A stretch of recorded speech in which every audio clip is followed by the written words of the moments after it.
It is not just the 790 Adventure with a bigger engine, straight out of KTM's mouth. Isn't it though? Isn't it? Welcome back to Long Way Home, everyone, the place where getting your motorcycle news is easier than spotting a Harley rider wearing a full face helmet, but not by much.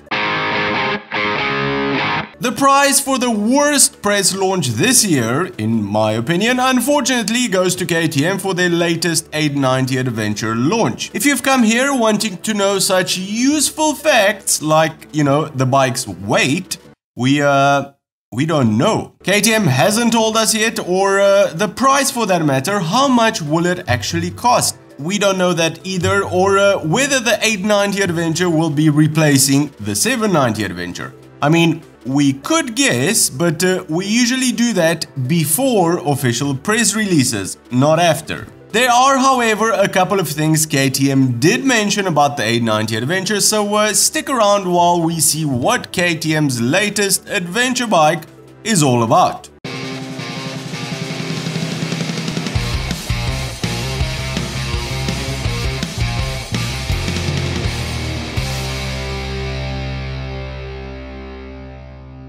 The brand new KTM 890 Adventure comes in two versions, the Standard Adventure R and the Adventure R Rally. Dave, doesn't the R stand for Rally? Why would you call your bike Adventure Rally? I don't know, maybe it stands for race. The Rally version is KTM's balls-to-the-wall 890 Adventure, apparently designed for maniacs that love to do quite difficult and technical off-road adventures. KTM has thrown all of its off-road expertise at it, but the Standard R version is most probably the sweet spot here. The main attraction for both versions is obviously the new 890 engine, and it's not just the larger engine. KTM has redesigned a lot of its internals as well, including new pistons, new balancers, new conrods, new valve springs. What on earth was wrong with the old one, Dave? I mean, it's only 2 years old. Why would you need to redesign all of it again? It's because of the leaks, isn't it? The oil leaks.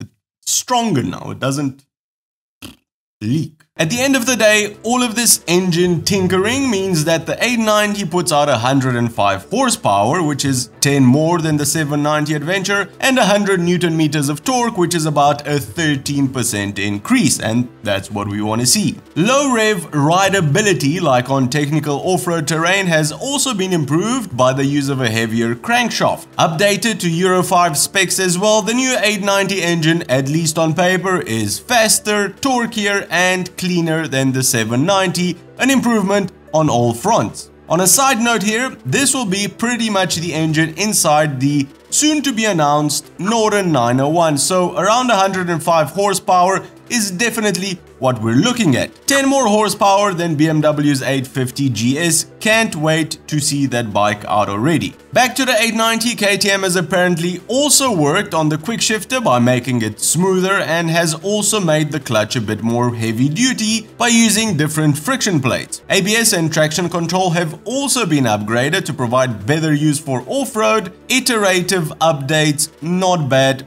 kinda what you want to see. Suspension is handled by great W Explorers on the R and Explorer Pros on the Rally. KTM states that all suspension settings have been updated from a lot of testing to make the bikes feel great on off-road, and while they look identical on the outside to the 790 Adventure R, there has been some tinkering under the panels in an effort to reduce some weight, including a lighter subframe and an aluminium instead of a steel steering stem. The Rally version, apart from better suspension, standard quick shifter, wider foot pegs, a race-tuned chassis and snappy decals, also gets an Akrapovic exhaust, but it's almost pointless talking about it since KTM is only building a limited run of 700, which are most probably all sold out by the time you watch this. So, all in all, the 890 Adventure R should replace the 790 Adventure R, and the standard 790 Adventure